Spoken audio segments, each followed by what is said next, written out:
Is he ready? I'm here. I'm here, mate. I'm here. Bring him up on my screen. I want to see him because he's promised that he's going to be smoking some type of cigar or something. Where's the cigar? What have you got here, big boy? I'm about 3 wines deep. It better be a good wine. Probably vodka deep, and I'm going to get a cigar soon, but it's going to be the coldest cigar I've ever smoked because it's freezing outside. But yeah, but how are you boys anyway? Very well. Listen, I'm good because Blackburn Rovers won today, mate. It was dreadful. Dreadful. But it is what it is. Listen, I'm obviously making reference to your beloved Stoke. You're on the game today. My lads were taking your boys on and it just didn't go your way. However, mate, did you get on at half-time? Did you manage to take the belts on the pitch? I did, yes. And it was, I got to be honest, it was the most incredible reception that I could have ever imagined because they put me in the middle of the pitch. And when I'm in the middle of the pitch, from the boothing end, all of a sudden I heard, he's one of our own. He's one of our own. Nathan in it. But then it literally, mate, I've been emotional all week, to be honest, but it just resonated through the crowd and just grew. And I just thought to myself, I was literally imagining just fighting in the middle of the ring and hearing that. It was just, it was just amazing because, yeah, what dreams are made of. But Saturday night was great. Nathan, I want to talk about the mentality of it all because when you walked out, you did your normal walkout, which is obviously the Delilah, you were conducting the orchestra. I've seen you do that walkout in a couple of fights previous where maybe it looked that the nerves were getting to you. You knew how big the fight was to get to the level that you wanted to get to. There was none of that at the weekend, mate. You were absolutely, for some reason, just hell-bent on, I'm going to enjoy every single minute of this. And you lapped it right up from the start. You went in the ring and were throwing shades of Muhammad Ali around the gaff. It was just perfect from start to finish. It could not have gone any better.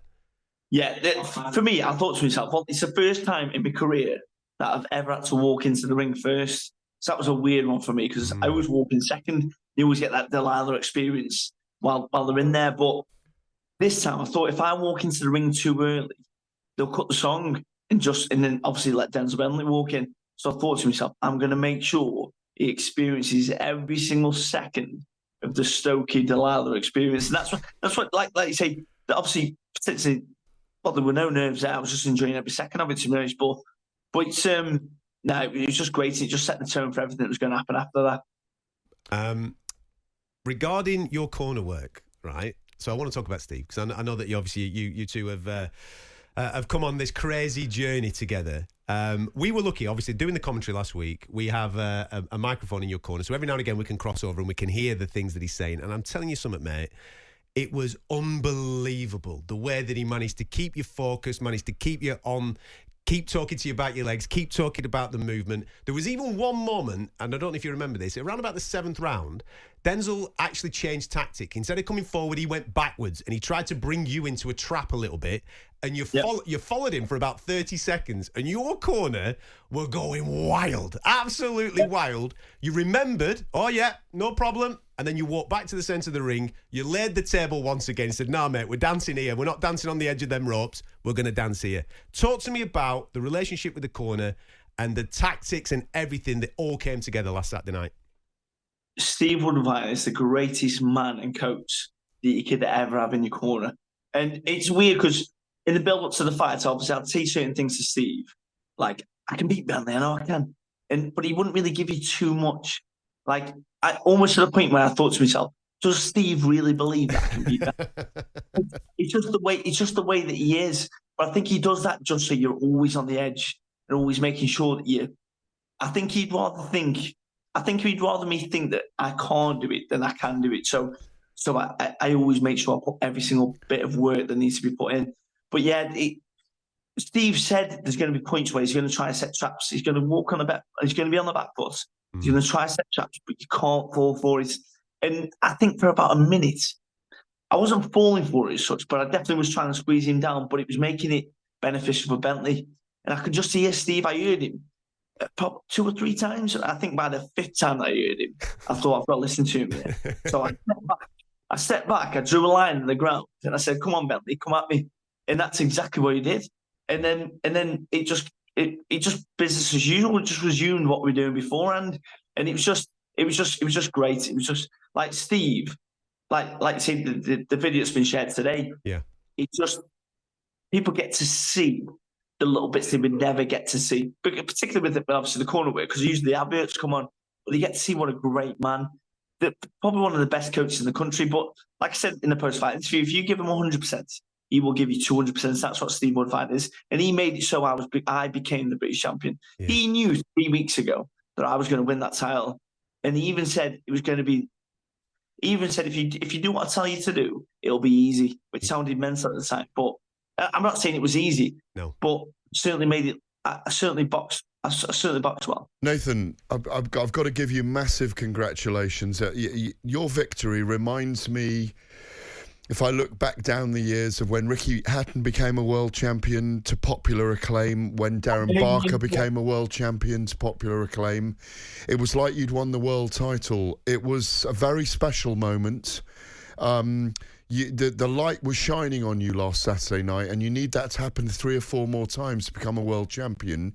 You are genuinely a transformational inspiration as a person in the way you are. You are the whole reason why people get into boxing. You're a Rocky Balboa story. You know that, don't you? You're becoming that. Yeah.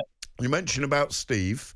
When I interviewed you at the weigh-ins last Friday, there was a very good moment that you don't even know about. I interviewed you on your own. We had a little laugh and a joke, and you said, I'll tell you something.